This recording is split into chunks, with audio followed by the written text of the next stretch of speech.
sont dans la première édition de Le Monde Avance. Ce projet prend forme. Et je voudrais vous présenter aujourd'hui à Fabien Rodin, qui lui aussi a décidé de passer à l'action à sa manière, à travers l'écriture et la BD.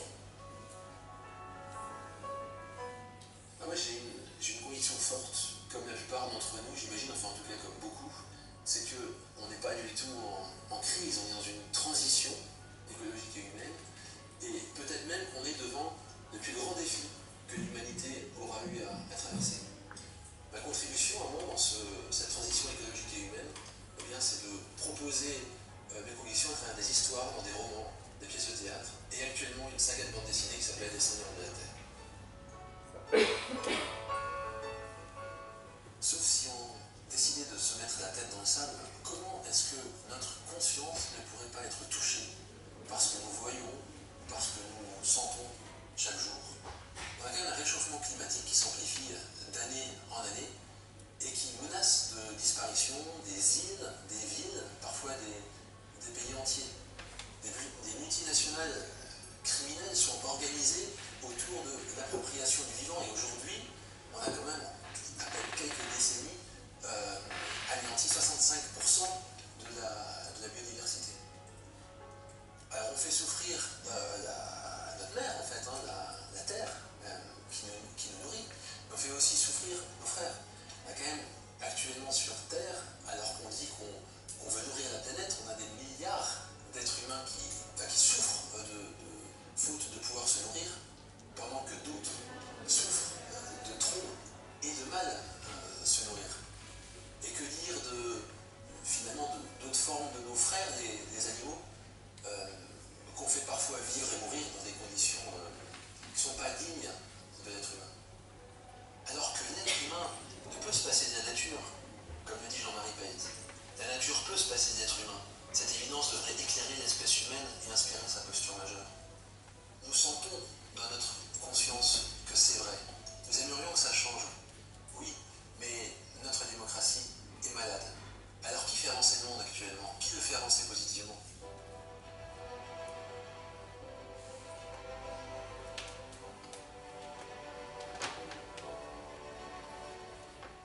Quelques exemples, prenons la croissance de l'agriculture bio. Il y a une vraie demande qui est quand même en augmentation chaque année, c'est entre 20 et 30% sur 2016. Agriculture bio et de proximité qui permet non seulement de mieux se nourrir, mais de mieux faire vivre les producteurs. On assiste aussi à un retour des semences naturelles. Ça fait longtemps, par exemple, qu'en Inde, Vandana Shiva et des associations se battent pour ça, mais en France, ça y est, c'est en marche aussi. Ce qui est fou, c'est que ça soit encore dans la loi, mais n'empêche que ça se fait sous une forme de désobéissance civile.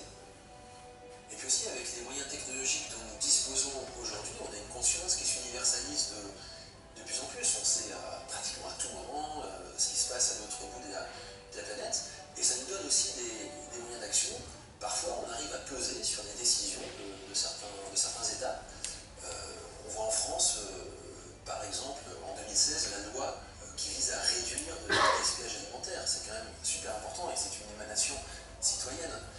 De même qu'actuellement, on assiste à des débats importants autour de l'obsolescence programmée, qui est un véritable drame autour justement du gaspillage. L'obsolescence programmée, c'est cette programmation d'appareils qui vont tomber en panne au bout d'un certain temps, que ce soit technologique ou non d'ailleurs.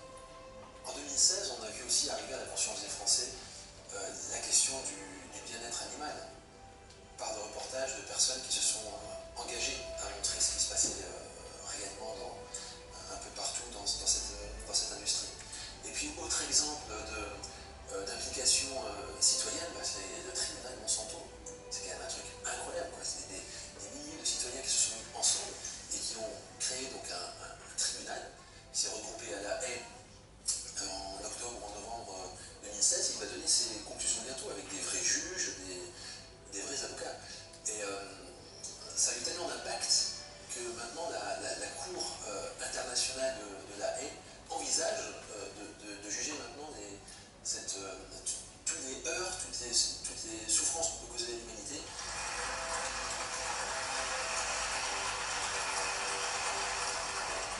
Tous ces exemples montrent que quand notre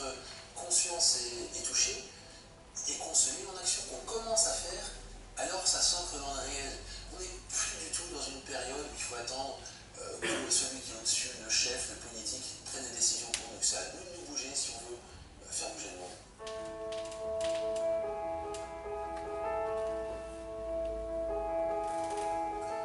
Justement, qui fait avancer le monde actuellement? Des gens qui ont compris que la planète crie stop. Des humains qui ont compris que le système économique, celui qui nous porte, qui porte l'Occident et du coup le monde entier depuis des décennies et des siècles, ce système il a un acharnement thérapeutique. La croissance, c'est pas la solution, c'est le problème. Les humains qui ont compris aussi que ça sert à rien de demander aux politiques de régler la situation parce que le politique il a plus complètement de pouvoir, il a plus complètement la main. Bref, des humains qui appliquent la fameuse pensée de Gandhi, devient le changement que tu souhaites pour le monde. C'est le cas de Florian, le personnage central de la bande dessinée des Seigneurs de la Terre. Il a une vie assez classique, c'est un avocat lyonnais, ça va plutôt pas mal pour lui, il est urbain et issu d'une agriculture quand même productiviste par son père. Ça roule pour lui, sauf qu'à travers un voyage en Amérique du Sud, au Paraguay, il se rend compte de l'impact dans les pays du Sud, l'impact de nos modes de consommation occidentaux. Il est vraiment heurté. Et quand il revient en France, d'abord il reprend sa vie habituelle, c'est ce qui nous arrive souvent, on a une prise de conscience, mais après c'est pour ça qu'on bouge tout de suite. Et puis quand même, ça devient trop insupportable pour lui, et à un moment donné, il passe à l'action, et il décide de changer de vie en faisant son retour à la Terre, mais en le faisant lui dans le bio. Bien sûr, quand on décide d'apporter un aussi grand changement dans sa vie, c'est tout sauf facile, parce qu'on se retrouve assez vite décalé de notre environnement habituel. Les gens sont habitués, on est dans un système qui s'équilibre toujours par lui-même, et quand tout d'un coup un élément change très fortement, ça interpelle tout le système. Dans le cas de Florian, lui se mettre au début des années 2000 comme agriculteur et en marge de la pensée courante, qui est quand même l'agriculture productiviste, c'est tout sauf simple pour lui. Alors du coup c'est pas facile, mais comme il est aligné avec sa conscience, il trouve des solutions, et puis il trouve aussi des idées plutôt innovantes. Il se lance dans le développement de ce qu'on appelle aujourd'hui les circuits courts, qui sont le raccourcissement de la distance entre la fourchette et la fourchette, finalement, et qui sont bons pour tout le monde, et qui sont développés aujourd'hui par heureusement de plus en plus de producteurs, et puis des jeunes extraordinairement inspirants, comme par exemple dans la vraie vie, Maxime de Restaurant et ces fermes d'avenir qui font la promotion de cette magnifique approche. Thank you, Mr. Secretary General, Your Excellencies, ladies and gentlemen, and distinguished guests. I'm honored to be here today. I stand before you not as an expert, but as a concerned citizen. Je trouve juste essentiel que des artistes s'engagent. Pourquoi? Parce que pour que l'humain se mette en mouvement, il faut que son cœur, que ses émotions soient touchées. C'est pas parce que l'homme juste comprend avec sa tête qu'il bouge les choses généralement. C'est quand il a des émotions liées à un sujet. Les émotions, que ça soit par rapport à ce qu'on vit concrètement dans la vie, soit par rapport à des histoires, quand on rentre dans une histoire. C'est d'ailleurs exactement la manière dont ça s'est passé dans l'après-guerre, en même temps que les Américains nous ont apporté le plan Marshall, qui nous a aidés en Europe. Eh bien, ils nous ont aussi proposé, quand j'ai proposé, c'est un euphémisme, d'accepter leur culture. Et là sont arrivés des films, la musique, etc. Et quand on voit un très beau film avec un très beau couple américain de l'époque qui s'embrasse devant la voiture de monsieur, la voiture de madame, il rentre à la maison, un magnifique frigo américain, l'air de rien, on est impacté. Et on laisse entrer en nous les images d'un certain type d'avenir, d'une certaine forme de société, et ça participait à créer la mythologie finalement du XXe siècle, selon laquelle le matérialisme, l'argent, etc., créerait du bonheur. Évidemment, on sait tous aujourd'hui que c'est archi faux. Mais ce qui m'intéresse là-dedans, c'est de remarquer que l'art a contribué à créer cette mythologie. Et si ça a marché dans ce sens-là dans le passé, ça peut tout à fait marcher aujourd'hui dans un autre sens. Donc il est plus que temps d'utiliser l'expression artistique pour proposer à l'humanité un autre avenir désirable. Mais un autre avenir désirable et durable, celui-là. Et heureusement, on voit que de plus en plus d'artistes, sous différentes formes, s'impliquent toujours un peu plus.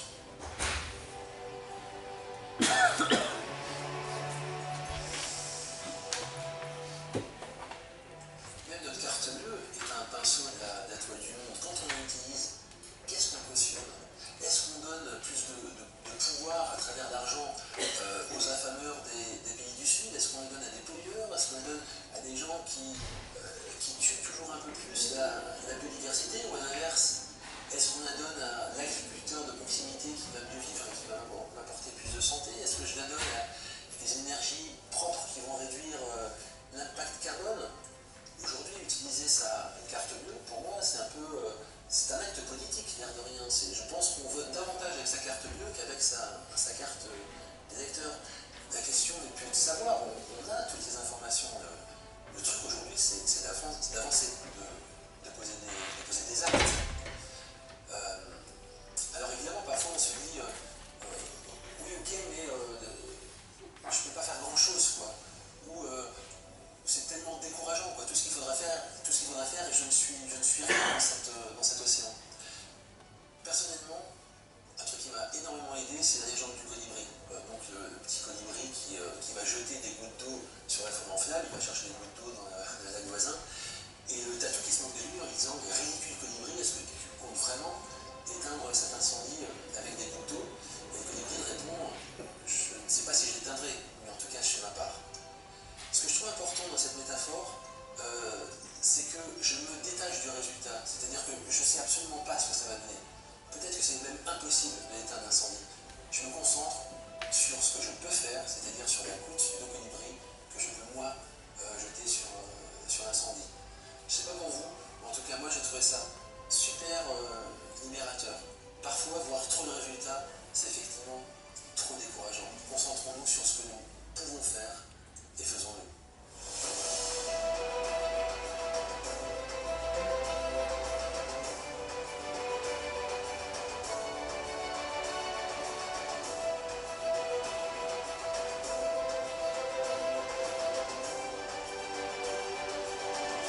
Vous avancez, nous avons d'avance.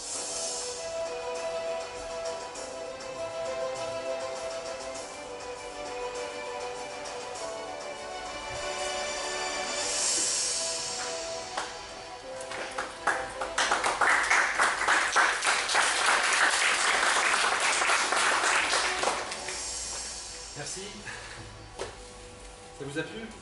Oui. Avant, il y a un truc que j'aime beaucoup faire, je vais vous dire quelques mots sur moi, mais après j'aimerais bien qu'on interagisse, parce que parler tout seul dans un micro, ça ne m'intéresse plus beaucoup. Et puis, vous voyez, dans ce film, j'ai un peu posé ma pensée. Alors j'ai d'autres pensées que ça aussi, mais je veux dire, je l'ai travaillé pour ça, quoi. Donc ça me permet comme ça d'ouvrir, et puis après d'interagir. Alors quelques mots sur moi. J'habite en... Voilà, la grande région qu'on partage. J'habite dans la vallée de la Drôme, la Bio-Vallée. Je suis originaire de Lorraine. Ça fait 25 ans que je suis dans cette région. Et donc j'ai écrit, avant cette bande dessinée, des pièces de théâtre engagées sur le thème de la transition écologique et humaine. J'ai aussi écrit des romans sur l'évolution personnelle, puisque j'ai été, avant de rentrer très fortement dans l'écriture, j'ai été dans les métiers de l'accompagnement, coach, hypnothérapeute. Je suis aussi marié, papa de 5 enfants. Voilà, vous savez déjà plein de choses. Et je suis rentré dans le monde de la BD avec cette saga qui s'appelle Les Seigneurs de la Terre, avec une ambition assez importante. C'était de faire une bande dessinée à la fois engagée et grand public. Ce qui n'existait pas vraiment sur ce thème-là. Vous voyez, c'est soit on avait des BD engagés, mais un peu de niche, donc qui vont trouver 500, 600, 700, peut-être 2000 lecteurs déjà convaincus. Ce qui est un peu le problème souvent dans l'écologie, hein, c'est de faire de l'entre-soi. Soit de l'autre côté, des BD qui peuvent être grand public, mais sans qu'il y ait un engagement social, quoi, sociétal, si vous voulez. Donc voilà le pari que je suis allé proposer à Glénat il y a 5 ans maintenant, presque. Et puis ils ont accepté. Donc c'est une saga qui aujourd'hui compte 4 tomes, et il y en aura encore 2. Je suis en train de travailler au scénario du tome 5 et du tome 6.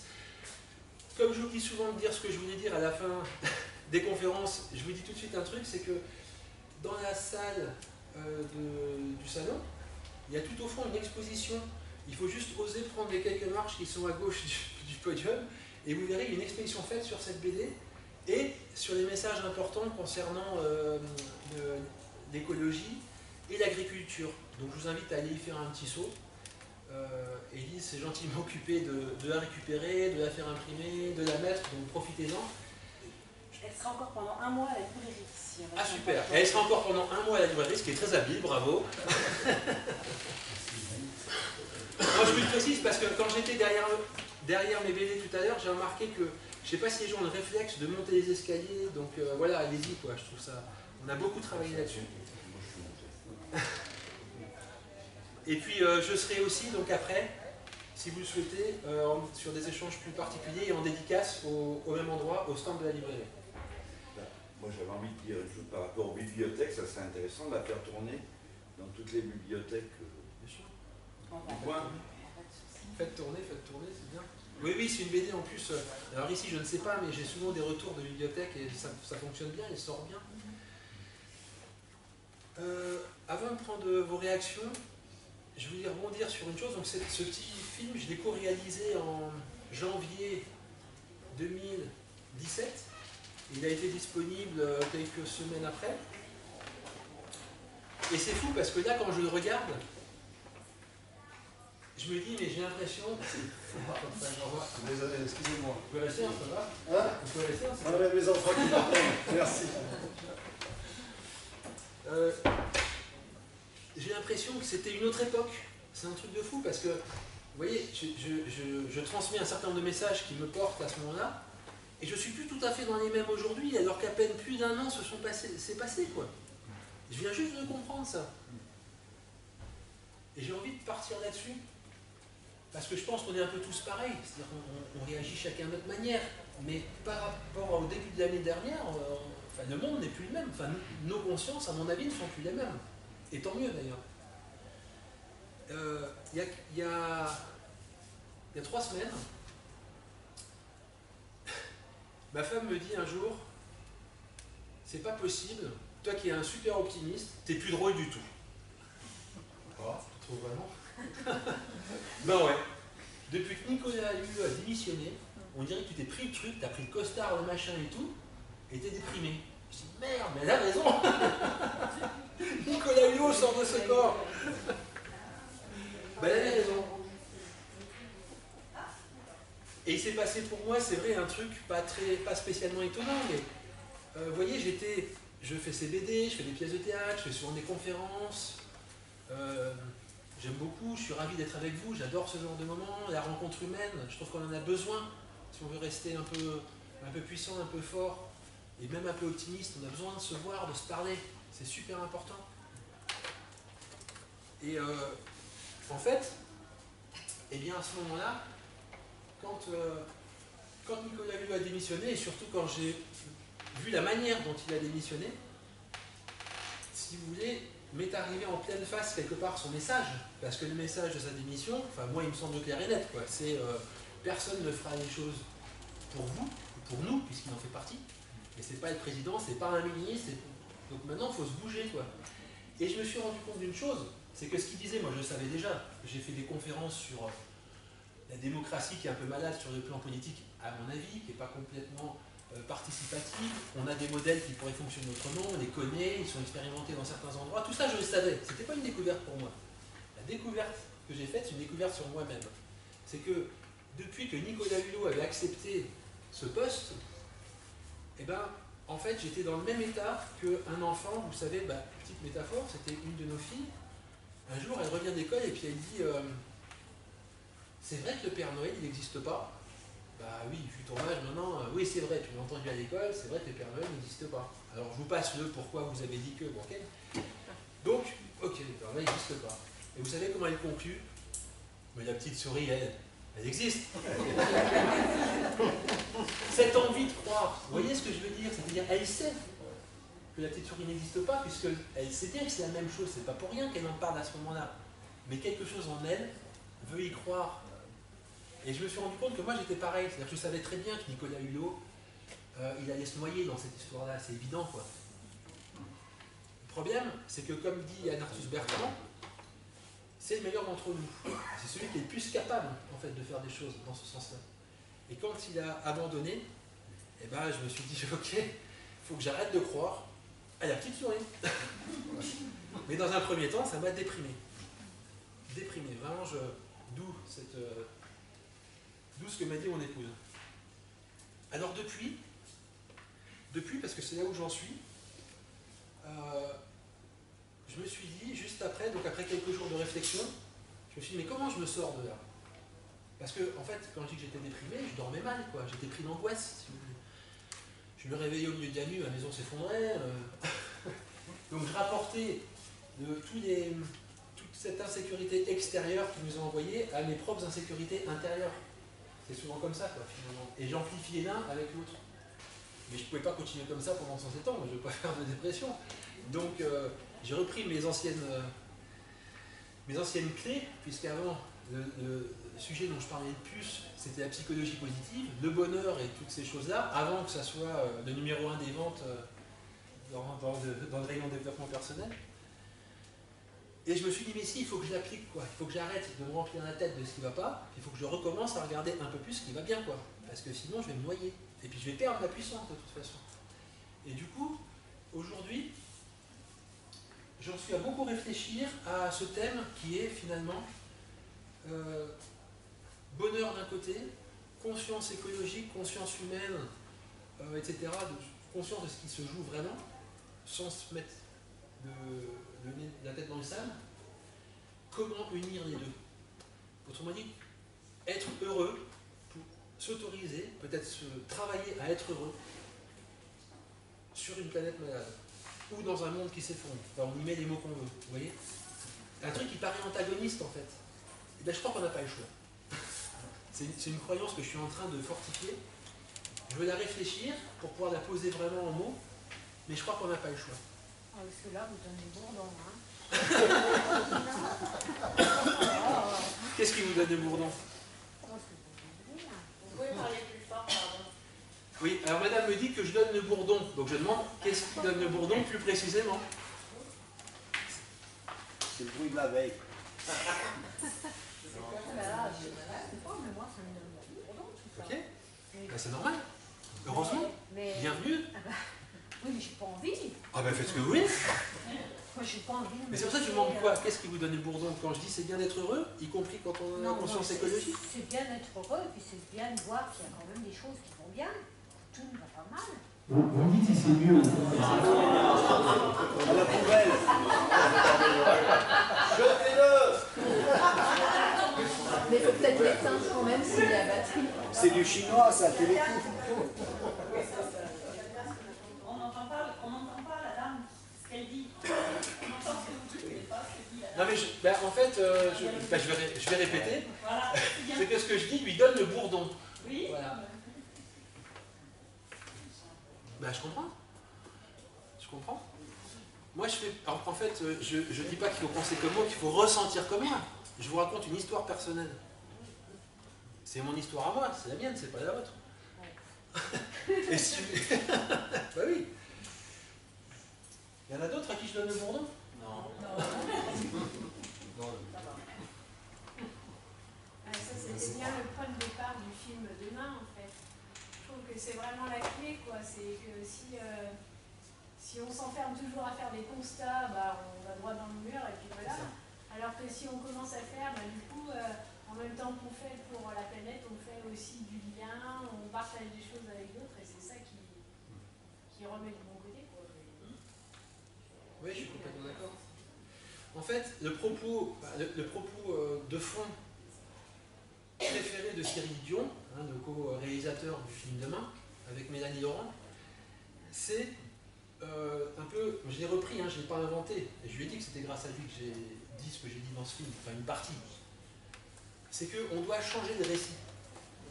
On pourrait dire qu'on doit changer de logiciel parce qu'on s'est programmé, on s'est fait programmer. Si on a la société d'aujourd'hui, c'est parce qu'on a voulu, c'est parce qu'on a rêvé. En 50, on ne s'est pas dit « je veux une société qui sera comme ça ». Non, mais on s'est mis à rêver d'une société qui soit riche, qui soit matérialiste, où on aurait deux voitures, où on aurait ceci, on aurait des frigos américains. Ben, c'est normal qu'on le fasse, parce qu'on a rêvé.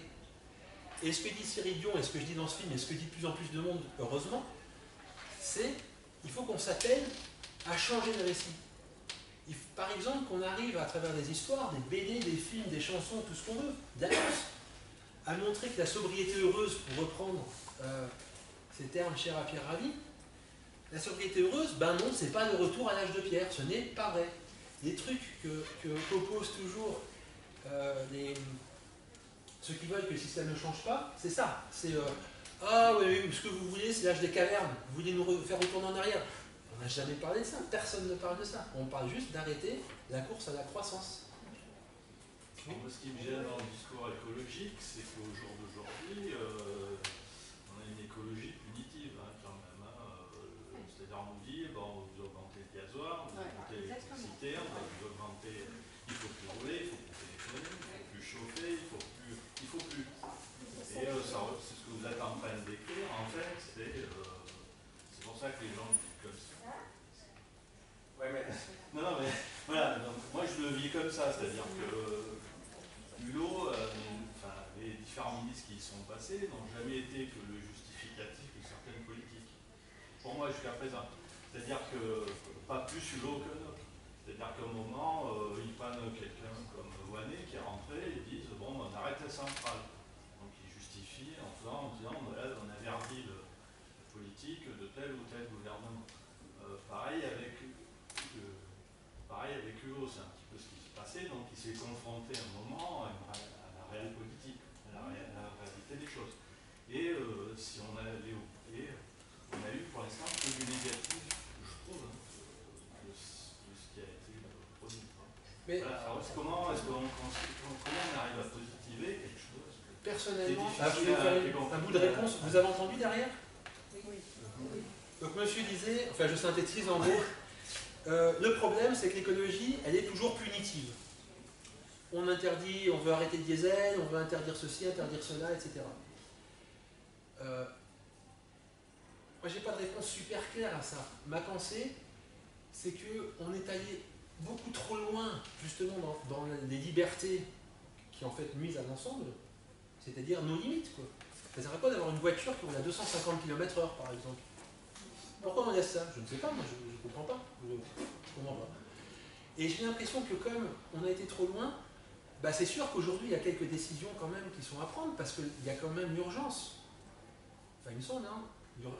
Le truc c'est qu'on a plus de 200 ans, hein, vous avez vu. Enfin, moi je me connecte à la fois au beau, à ce qui se passe au présent, et ça je profite, madame, du soleil parce qu'il fait chaud et que c'est agréable. Je suis allé faire tout à l'heure une micro-sieste au soleil, ok? Et ça m'empêche en même temps que je sais bien que c'est pas normal. Mais oui, donc c'est les deux, c'est-à-dire que je crois plus en fait, je ne crois plus, non c'est pas que je crois plus, je n'ai plus envie personnellement, mais c'est moi, de me masquer la vue et de dire, non mais c'est pas grave, le fait que ce soit pas normal, je m'en fous, je veux pas le voir, c'est génial, il fait de plus en plus chaud, et puis les tankers pourront passer par le pôle Nord, il n'y a pas de souci. Donc, dans l'instant présent, le climat, je ne peux pas le changer. Il fait chaud, bah, je profite du fait qu'il fasse chaud. Je ne peux pas me déprimer pour autant. Mais néanmoins, j'essaye de poser les actes que je peux poser. Mais sur la question de la restriction, moi, je suis très partagé parce qu'il faut faire œuvre de pédagogie, il faut raconter des histoires, il faut donner envie pour que ça devienne des gens, et en effet, pas que être dans la restriction, mais il faut bien prendre des décisions aussi en même temps. Et être courageux pour prendre des décisions, je crois. Parce que dans l'humanité, si on n'avait pas fait parfois, ben nous les hommes, on aurait encore le droit de cuissage. Certains regrettent peut-être. Non mais vous voyez ce que je veux dire. Mais dans notre évolution, on a dû en passer par des interdictions pour que justement des choses qui sont justes se passent. Il y a des moments où on n'a pas le choix parce que, enfin, je sais pas, c'est notre humanité qui nous dit à un moment donné, ben non, désolé mais t'as plus le droit de tuer ta femme. Oh merde. Bon, ça c'est de la restriction quand même. Attends, on aurait pu. Non, j'exagère, mais c'est vrai quand même. À un moment donné, notre conscience nous dit ça, basta. Et donc, dans les actes, ben, moi je pense qu'il faut prendre des décisions. Perso, je préférerais qu'ils en prennent un peu plus entre nous. Personnellement. Mais il y a notre conscience, mais il y a aussi, je veux dire, les choix qui sont faits actuellement, je trouve en politique, c'est plus du court terme et c'est plus à visée économique. Si réellement on mettait un prix des produits qui tiennent compte de, effectivement, le prix que je dois payer, soit de tenir compte de laisser la planète propre, pour le coup, la moitié des produits qu'on achète devrait coûter bien plus cher, parce que pour le coup, on ne fait pas payer. Quand on a un truc qui coûte pas cher, on ne fait pas payer quand on produit du plastique, on ne fait pas payer le coût de comment on va le traiter, de comment... À tout point de vue. Et du coup, ça, je trouve qu'il y a très très peu de pays qui ont pris comme option d'aller dans ce sens-là. C'est plutôt ça qui me fait peur, c'est que, bon, à l'échelle perso, on peut faire des choses, on fait des choix sur sa vie, mais à l'échelle du monde, les décisions, c'est pas nous qui les prenons, et j'ai peur que le côté financier, dans tous les cas, ça bouge quand même. Ça bouge, mais c'est lent. Moi, je suis paysan et j'ai décidé de me convertir en bio en 2001. Ça a été arrêté parce que j'ai eu un diagnostic défavorable à la conversion et puis parce que les copains de Biolay étaient en train de vivre un moment très difficile financièrement. Alors Biolay, c'est une structure qui ramasse du lait avec un leitmotiv, la bio pour tous et pour tout le monde. Et partout. Donc, ça rentre dans l'économie solidaire, hein. Ça fait partie, voilà. Donc. Et du coup, j'ai été arrêté par eux parce que, en fait, ils étaient à un moment à un tournant économique où ils voyaient que tous les grands groupes laitiers étaient en train de leur faire la peau, c'est-à-dire d'acheter du lait bio à l'étranger, de l'importer en France et de le revendre. Et les dirigeants, ils commencent à se dire, ça y est. En fait, ils ont fait une assemblée générale. 85% des paysans présents ont dit on continue. Ils étaient payés plus bas que le prix du lait conventionnel à l'époque. Aujourd'hui, on est 1250 répartis sur la France. On est une petite structure. On ramasse en gros un tiers du lait bio français. On ne fait que du lait bio français qu'on fait transformer par d'autres gens et qui sont revendus. On a des partenaires comme Biocoop. Et ce que je veux dire à travers ça, c'est que finalement, une poignée d'Uluberlu, de départ, ils étaient 4 en 94, ont réussi à mettre en place quelque chose, à mettre une autre forme. Je prendrai un autre exemple dans mon village. Je crois qu'on est encore 70 paysans. C'est pas loin, hein, à peine 20 km, la Ragnos. On est 70 paysans. Et il y a un jeune qui s'est installé maraîcher il y a quelques années suite à un cancer, donc il voulait revenir. Donc maraîcher bio, ça allait très mal pour lui, il a voulu monter un marché sur sa ferme.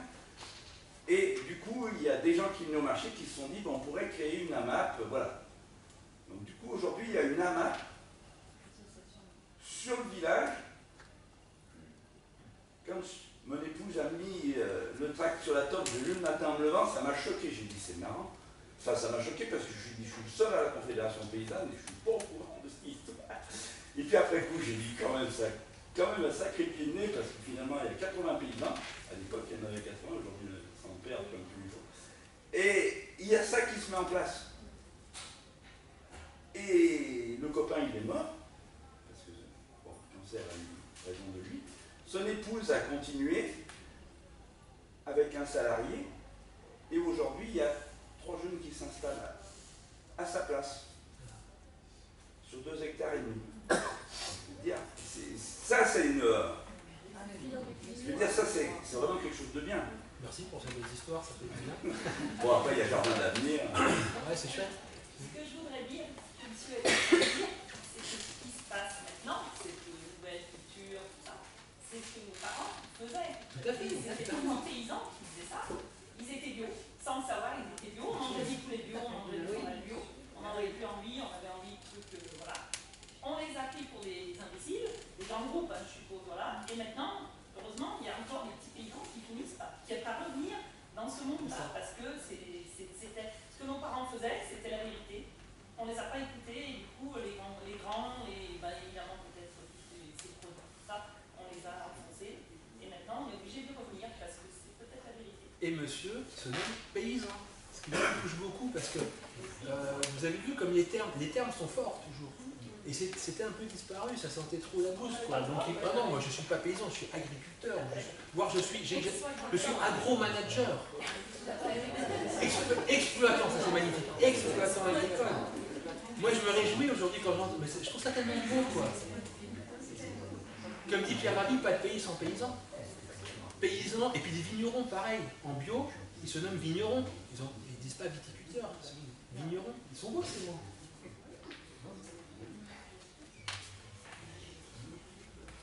Au passage, je vous raconte juste une petite histoire. J'aime bien les histoires, vu que je suis un raconteur d'histoire. Je vous donne la parole juste après. Parce que je disais ça sent trop la bouse. Et une anecdote, vous connaissez Vandana Shiva? Vous voyez qui c'est? C'est cette indienne que j'admire. Oui, que j'ai mise en dessin. Enfin, j'ai demandé à mon dessinateur de la faire figurer dans le tome 3. J'aime beaucoup cette femme. Et un jour, c'était il y a une quinzaine d'années, je crois que c'était en Afrique du Sud. Elle donne une conférence, il y avait plein de monde. Et bon, elle a applaudi et tout. Et puis il y a une organisation qui vient la voir et qui lui remet. Ils ont, si vous voulez, ils ont hacké, enfin ils ont pris le pouvoir, quoi. À ce moment-là, ils n'étaient pas du tout attendus au micro, quoi. Donc ils arrivent au micro et c'était des gens hyper conservateurs, donc contre Vandana Shiva, et qui lui remettent une sorte de trophée. Et ce trophée, c'était une bouse de vache. Parce que ils lui disent en américain, tout ce que vous racontez, c'est du bullshit. Et donc bullshit, voilà. Et Vandana Shiva, elle ne s'est même pas démontée un dixième de seconde. Vous savez ce qu'elle a fait? Elle a remercié, salué, et expliqué comment la bouse de vache était essentielle pour un paysan. Et elle a décrit tous les trucs, elle était là, mais quoi, merci pour ça, et donc merci. Ils étaient démontés. J'aime beaucoup cette anecdote. Monsieur? Oui, donc je crois qu'il y a deux forces qui s'opposent. Il y a une force de pouvoir et une force de capacité. Alors le pouvoir, ce n'est pas que les autres. Nous, on incarne aussi des pouvoirs, des fois où on impose des dictates. Alors il y a aussi des pouvoirs décentralisés, il y a des pouvoirs politiques, tout ça. Et puis il y a l'individu en tant que tel, en tant qu'individu, en tant qu'intrinsèquement lui-même. Et donc je pense que c'est à partir de cette dimension-là qu'il y a tout un travail à faire au niveau de nos individualités. Ce n'est pas pour nous extraire ou nous rendre indifférents par rapport à tout ce qui se passe dans le monde et autour de nous, qui est négatif pour le règne humain, c'est pour devenir un peu plus fort, peut-être pour sortir d'une culture dans laquelle on s'est laissé imprégner, on n'a pas voulu mettre une empreinte volontaire, et puis essayer d'aller vers nous, à nous en priorité. Pas pour développer ni le narcissisme ni l'égoïsme, mais travailler l'individualité qui nous ouvre au partage et à l'enthousiasme. Et on a tous, je sais, on est tous des êtres très intelligents. Enfin, je considère que l'homme est intelligent. Simplement, il ne veut pas l'être. Parce que ça demande énormément de travail sur soi. Ça demande énormément d'aller voir dans son histoire les refoulements, les frustrations, les peurs, tout ce qui nous a empêchés d'être. Et c'est en cela qu'il y a une révolution qui est en train de se mettre en place. Enfin, ouais. Tellement d'accord, merci beaucoup. Ouais. Oui, et d'ailleurs, je rebondis sur quelque chose qui est en lien avec ça, je trouve, c'est qu'il y a encore une... là, c'est pas deux forces, mais deux pôles. Il y a 15-20 ans, un peu avant que je commence à écrire, je voyais qu'il y avait... Moi, j'étais plutôt dans le monde du développement personnel, donc en lien avec ce côté travail intérieur, compréhension de soi, etc., etc. Et puis de l'autre côté, il y a l'écologie. Et ils n'étaient pas intimement liés, ou pas toujours.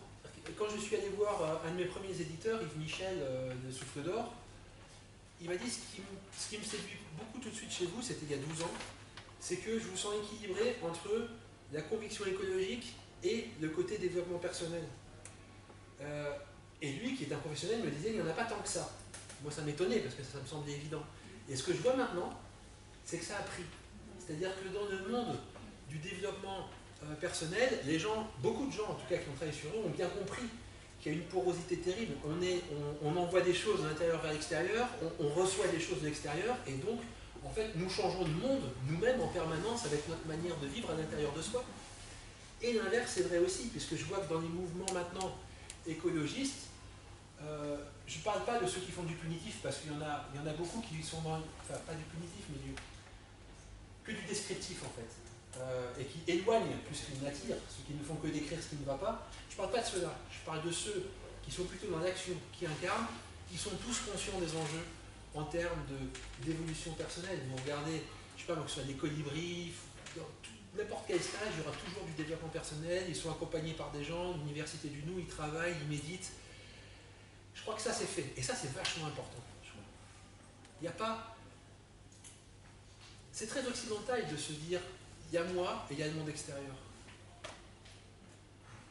On est occidentaux, donc forcément on fonctionne comme ça. Oui, mais c'est pas fatal, il y a plein de choses qu'on a fait évoluer. Non, mais c'est pour ça qu'il faut travailler. Oui, on a reçu. Voilà, c'est ça. On a reçu, on puis a ce été côté... formaté. Ah oui. Maintenant, il faut s'en sortir. Et puis ce côté, il y a la tête, il y a le corps de l'autre. Ouais, bon, tout ça, c'est des choses qui nous ont mis. C'est difficile parce qu'il faut être un peu armé. C'est très sécurisant parce que ça fait passer dans un autre schéma. Oui. Et le passage est difficile. Oui. Et, moi, je suis enseignante auprès de jeunes qui sont des futurs agriculteurs. Je trouve que cette prise de risque, ils ont du mal à se projeter dans notre modèle parce que pour eux c'est très risqué, c'est quelque chose qu'ils ne connaissent pas, sur lequel on ne peut pas leur donner de recettes parce que c'est tous les jours qu'on va dire bah, là avec cette exploitation, dans ce contexte machin, tu vois, là c'est possible, là c'est... Et en plus c'est eux qui doivent prendre des décisions et je trouve que c'est très très insécurisant et c'est difficile à faire, hein.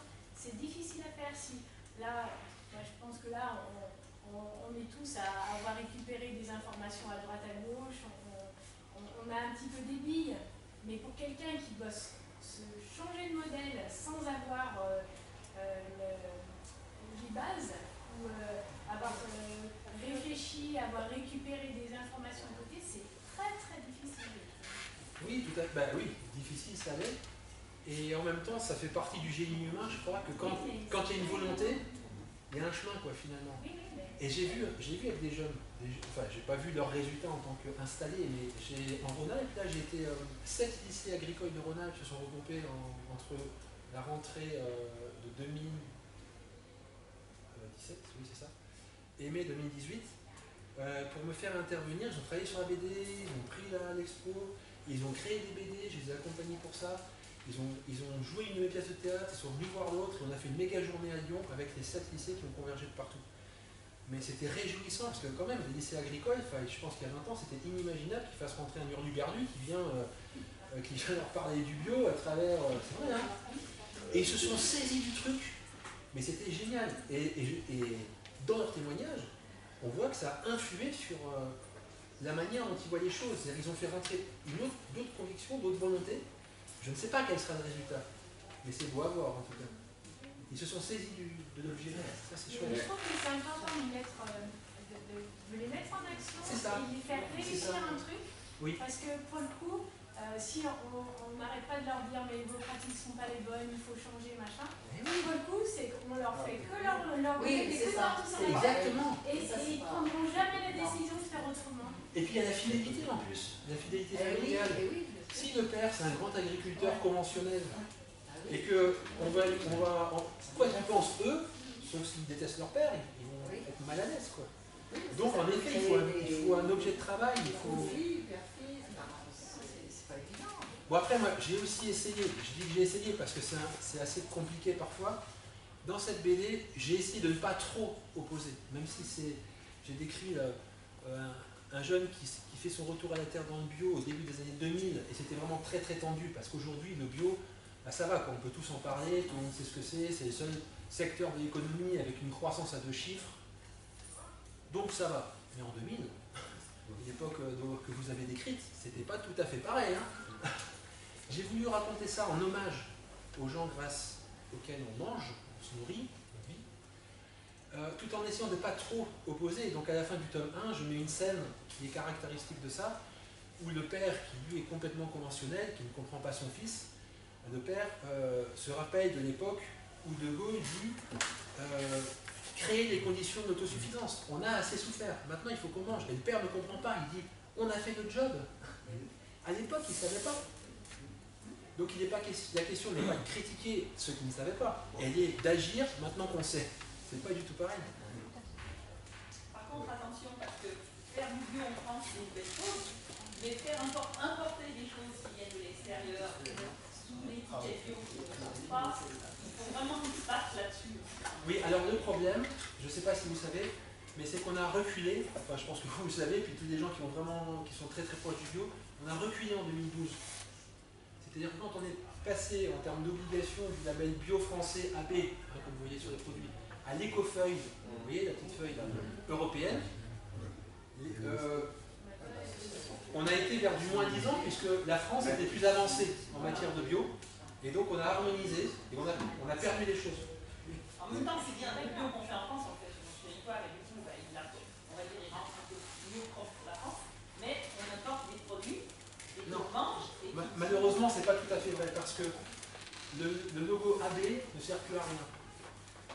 C'est-à-dire que si on n'a pas le droit de faire un produit bio et de mettre que AB. C'est l'écofeuille qui fait loi, et on met AB parce que les gens sont habitués à le voir. Mais il ne fait rien de plus. C'est-à-dire que la France a été obligée d'accepter la norme européenne. Mais par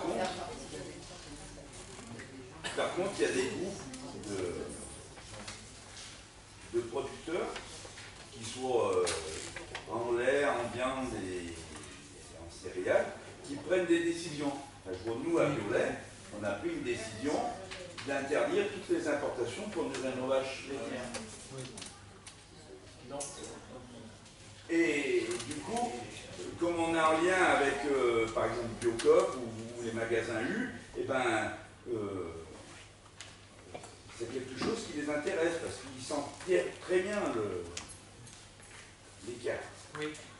Oui, tout à fait. C'est vrai qu'il y a pas mal de gens qui vont plus loin, comme votre exemple, comme je sais que dans le vin, il y a des gens comme Biodivin qui sont des producteurs qui se sont regroupés pour faire un cahier des charges entre eux qui va beaucoup plus loin que le bio et qui va même, paraît-il, un peu plus loin que comment ça s'appelle, Déméter qui fait de la biodynamie.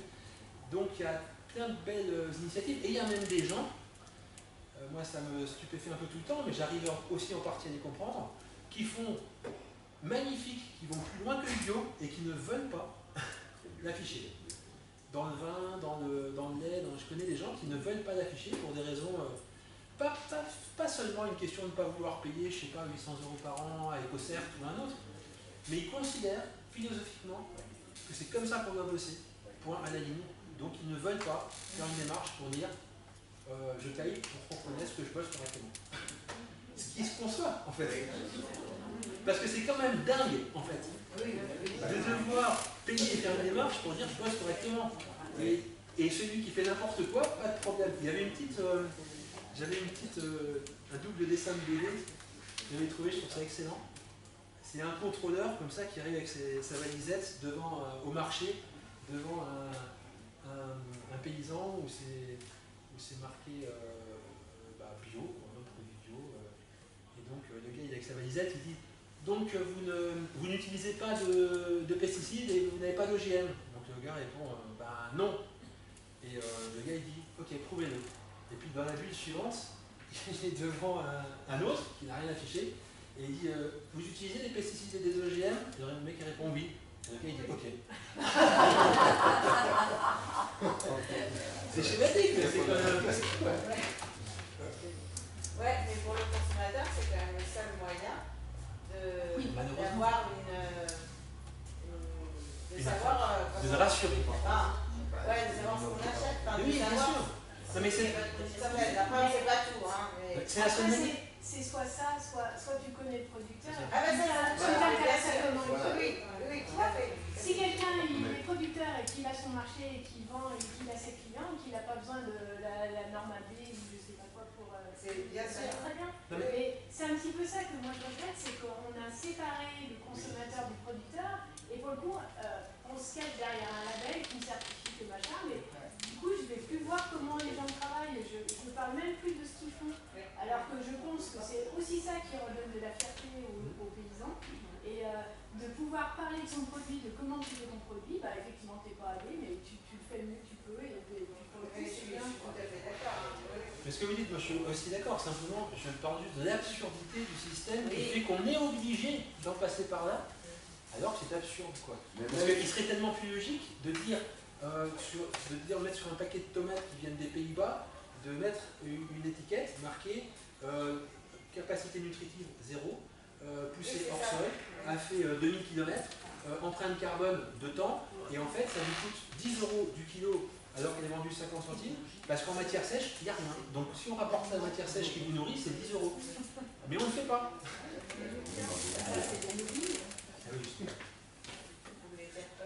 Moi, ce que je voulais dire, mais par exemple, nous, sur les décisions qui ont été prises de ne pas acheter de soja étranger bio, des choses comme ça, on a pris la décision de contrôler. C'est-à-dire qu'on paye notre contrôle. C'est-à-dire qu'en même temps que le contrôle que nous fait les organismes certificateurs, en fonction de chaque élément, ils contrôlent là-dessus. Parce que ça nous paraissait logique. On prend une décision, voilà. Vous voulez dire, vous n'êtes pas satisfait du label qu'avait le produit étranger? C'est ça? Non. Ce que je voulais dire, on a pris la décision de nourrir nos animaux qu'avec du produit français sans être chauvin. On se contrôle, on se fait contrôler. Vous avez un certificateur qui dit oui, Biolais, c'est que des protéines françaises. C'est pas que de la com. Comment? C'est pas que de la communication, on ne fait pas. Non, mais on n'est pas à l'abri de gens. Voilà. Par exemple, on a pris la décision de ne pas employer d'agents étrangers. Vous savez, les boîtes qui nous font venir des Polonais ou des Roumains à tarif de la banque. Moi, je trouvais ça bizarre, mais finalement, tu t'aperçois que quand même sur 200, il y en avait un certain nombre qui avaient recours à des gens comme ça. Parce qu'ils avaient des pommiers, parce que voilà. Et tu t'aperçois que dans les monts du Lyonnais, il y a des gens qui ont des serres, avec des fraises qui poussent 1 mètre de haut. Hein. Alors, je sais pas, ils ont des racines drôlement, mais c'est des Polonais qui ramassent le tarif de la banque. Voilà. Des fraises qui deviennent rouges et qui n'ont pas vu le soleil.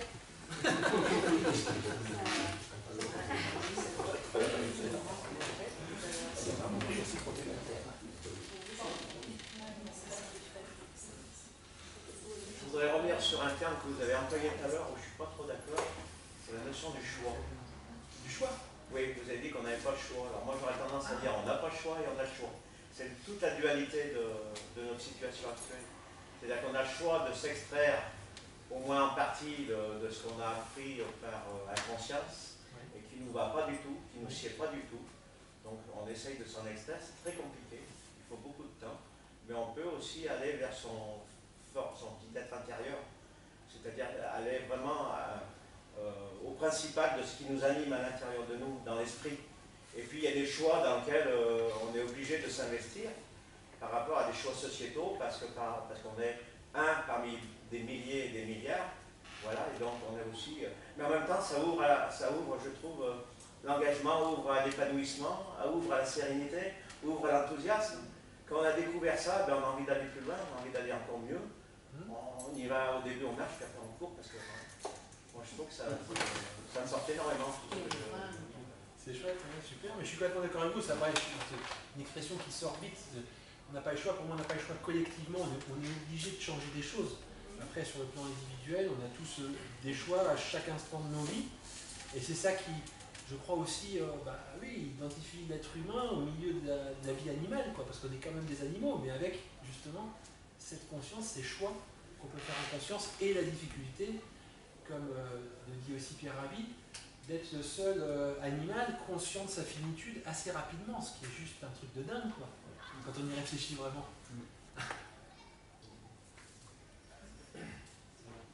Et tout à l'heure, on parlait de certaines aberrations, et monsieur parlait surtout des punitions et tout ça. Et moi, j'ai une question. On dit qu'on a trop de centrales, qu'on va fermer des centrales et tout. Et pourquoi est-ce qu'on veut construire des voitures électriques? À quoi elles vont rouler ces voitures électriques si c'est pas avec des centrales? Alors certes, parce qu'actuellement, si on a des centrales, c'est qu'on n'a pas la même chose. Enfin, il y a des moyens, mais il n'y en a pas assez puisqu'on a des centrales. qui vont encore surconsommer, à quel moment on va pouvoir arrêter ces centrales? Je pense que c'est toujours les mêmes incohérences. C'est-à-dire qu'on dit un truc, on fait un constat, on prend une direction. Moi, je suis complètement d'accord avec vous. Toute la France qui roule en électrique, c'est une catastrophe. Moi, ça me fait rire. Qui est-ce qui... C'est quelqu'un qui paye pour les faire, on ne sait pas. Qu'est-ce qui se passe avec ces voitures électriques? C'est les constructeurs qui ont décidé de... Je pense. Je pense.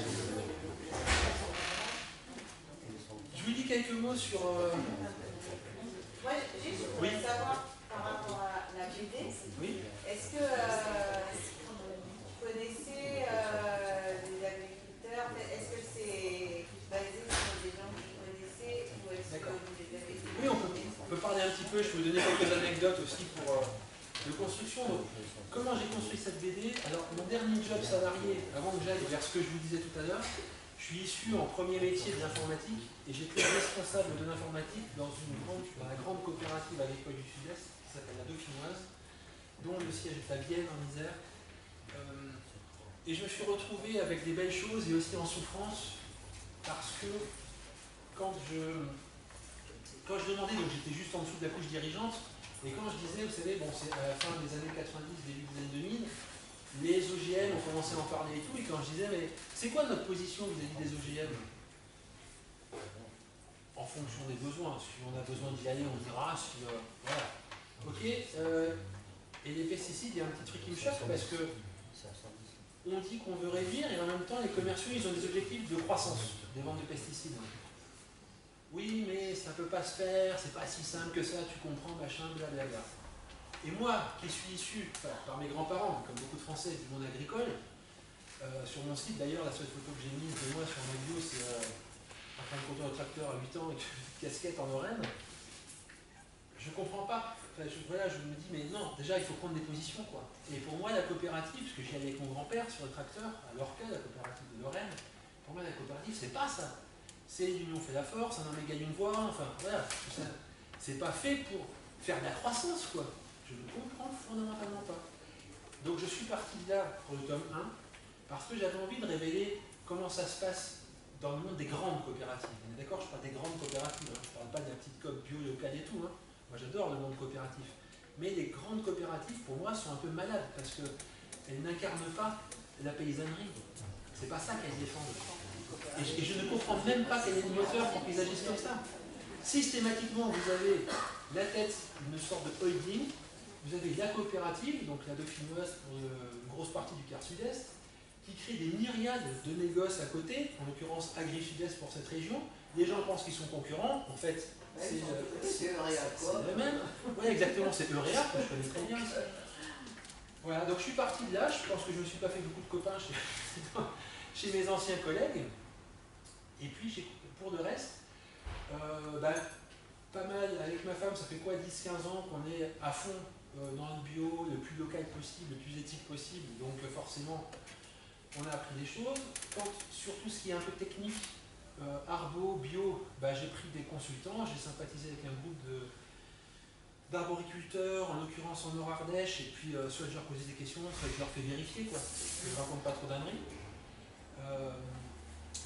Et puis voilà, mais je ne pars pas de personnes réellement existantes, enfin sauf comme vous l'aurez vu, Pierre Rabhi, qu'on a dessiné. J'aime bien faire croquer des gens de la vraie vie, quoi. Jean-Marie Pech et puis quelques autres. On a Nashiba dans les autres tomes. Et voilà comment je procède, quoi. Donc le tome 1 raconte un peu le monde de la COP et la prise de conscience qu'a ce jeune qui lui fait faire son retour à la Terre. Dans le tome 2, on suit son installation dans les années 2000, avec les joies et les difficultés de s'installer dans le monde agricole en bio dans les années 2000, qui m'a valu d'ailleurs un recommandé, qui nous a tous valu un recommandé de mise en demeure du président des chambres d'agriculteurs françaises, signé de sa main, pas un truc. Il est très très fâché, monsieur. Il nous a demandé tout simplement de la retirer de la vente, de les refaire et de lui demander son aval avant d'imprimer.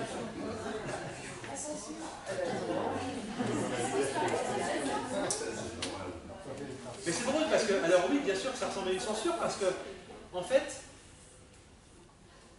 premier motif qu'il invoque dans sa lettre, il n'invoque qu'une chose concrète, c'est que à la page, je ne sais plus, 22 ou 21 du tome 2, on voit en haut à droite de la page de gauche, aux 2/3, le logo des chambres d'agriculture françaises. Et il dit, étant donné l'article de la protection des marques, vous n'avez pas le droit d'utiliser sans notre accord, etc. Ce qui est faux, puisque ce n'est pas une utilisation commerciale, c'est une histoire, donc il y a un fond, c'est un peu comme si, pour moi, le président de la SNCF attaquait un auteur de BD parce qu'il y a un gars qui descend du TGV et qui dit « Ouais, ce train, il est encore en retard. » Si vous avez utilisé SNCF, ça n'a pas de sens. En plus, c'est pas en couverture, etc. Donc ça ne tient pas. Par contre, son intention ressort dès le deuxième paragraphe, et c'est là que je vois pourquoi il s'est énervé, ce monsieur, parce que, en fait, dans l'histoire, je raconte que Florian, donc mon héros, il s'installe dans la Drôme, et il a du mal, quoi. Il a du mal, parce que quand il va voir le gars de la chambre d'agriculture, il se rend compte que lui, il vient avec pas grand-chose, il n'est pas agriculteur, il vient d'un autre monde, il veut s'installer en bio, et puis il a un petit geste où il jette, quand le gars est parti, Florian est parti, le gars jette sa feuille en disant encore un hors cadre. Hors cadre, c'est un terme utilisé dans ce milieu-là, hein, c'est pas moi qui l'ai inventé, j'ai enquêté. C'est des jeunes qui me l'ont raconté, ça. Mais le terme, c'est hors cadre familial. Ok. Faut Oui. le dire. Okay. Parce que si on dit que hors cadre, ça veut dire il est fou, c'est un fou. Non, c'est pas ça. Le terme, oui, hors cadre familial. Ok. Oui, mais il ne le dit pas. Donc comme il ne dit pas son père agriculteur, puisqu'ils ne s'entendent pas, donc il ne veut pas mettre en avant son père agriculteur, donc il est hors cadre familial. Sauf que dans la séquence d'après, le gars de la chambre, pratiquement en jetant, il dit merde, Brunet, et si jamais, est-ce qu'il est de la famille Brunet, le président de la COP, donc il le rappelle. Et là il lui dit, ah non mais je savais pas, machin, blablabla. Vous découvrez tout ça. Toujours est-il que ensuite il a un dialogue avec quelqu'un qui lui dit, mais tu sais, qui lui parle de la bio-vallée, il dit, j'en reviens pas, même dans la bio-vallée c'est compliqué. Et l'autre lui dit, mais tu sais, la bio-vallée, c'est une émanation citoyenne, c'est pas une volonté politique ni des chambres. Au départ, ils n'en ont pas voulu. Tout ça, moi je le sais, parce que j'ai enquêté sur place, j'y habite. C'est ça qu'il a pas aimé, en fait, le président de Chambres. Parce que dans le deuxième paragraphe, il écrit, en plus, monsieur, dois-je vous rappeler que la Drôme est le premier département bio en France. Oui, mais c'est pas grâce à toi. Il y a 30 ans, à la Chambre d'agriculture, quand je parlais d'agriculture bio, on me regardait avec un sourire narquois, encore une. C'est ça. Alors, inutile de vous dire qu'on n'a rien fait du tout. Notre juriste a fait un courrier très bien, enfin on a fait ensemble un très beau courrier, et puis finalement, ils m'ont invité à venir à Paris, aller voir leur journée bio de l'année pour que je puisse constater comment ils parlaient aussi du bio. Voilà. Et après, le soir, c'était très rigolo, parce que j'étais avec, c'était le cocktail, alors j'avais mon petit truc, Fabien Rodin, auteur, et puis il y avait des gens comme ça qui, vous savez, qui me regardent toujours, en plus, auteur de quoi? De bande dessinée. Ah, c'est vous le... Mais c'est vraiment important, et c'est quand vous êtes présenté, moi c'est ce que j'ai trouvé bien, ce que vous avez vendu à Glénat, de dire moi je veux pas, enfin je sais pas si c'est tout à fait ça que tu dis, mais je ne veux pas opposer les mondes, quoi. Parce que du coup, l'agriculture, voilà, elle existe et il a fallu nourrir le monde effectivement. Aujourd'hui on sait des choses et on peut juste plus tolérer de continuer d'aller dans le mur. Mais ça se fera avec tout le monde, enfin avec, pas tout le monde, non, sûrement pas tout le monde, mais quand même avec ceux qui font aujourd'hui, quoi. Et voilà, c'est juste pour... Mais bon, après, le président de la PCR, Bienvenue pour la conclusion. Non mais j'ai remarqué que vous vouliez faire une entrée discrète, donc vous êtes...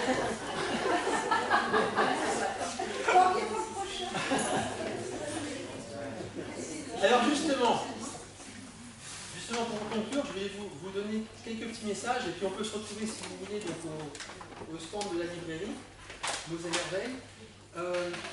Je voulais vous dire que justement, je rebondis là-dessus, avec tout le monde, c'est vrai qu'on ne va pas attendre tout le monde, on va bouger et c'est en train de bouger. Et il y a un truc qui m'a donné un grand sourire justement et je me suis dit mais oui, il a tellement raison Nicolas Hulot d'avoir fait ça. Vous avez vu comment ça bouge? Alors il y a eu un appel dans le monde des 200 personnalités qui veulent sauver la planète. Bon, c'est mignon, mais c'est déjà ça. Ouais. Quand je dis c'est mignon, c'est juste que faire un article pour dire vous les politiques, si vous ne faites pas ce qu'il faut pour sauver la planète, on considère que vous ne servez à rien. Bon, c'est gentil, mais en fait, eux ne disent pas ce qu'eux vont faire. Donc on reste, pour moi, dans l'ancien système, dans l'ancien monde, où on demande à l'autre de faire. Or, 80% des signataires sont des artistes. Alors pourquoi ils ne nous disent pas comment eux ils vont faire? Pourquoi? Et ça m'a tellement agacé sur ce que là, je me suis dit, bah, je vais faire un appel aux 200 qui ont fait un appel. Donc, la moitié d'une nuit, j'ai écrit un appel, et puis le lendemain, j'ai appelé le monde, et j'aurais dit, voilà ma démarche, est-ce que vous voulez bien étudier le truc, et puis le publier, au cas où? En moins de 5 minutes, j'ai reçu la réponse, étant donné le nombre de propositions que nous avons, blablabla. Je pense qu'ils n'ont même, je ne sais même pas s'ils l'ont eu. Bon, tant pis.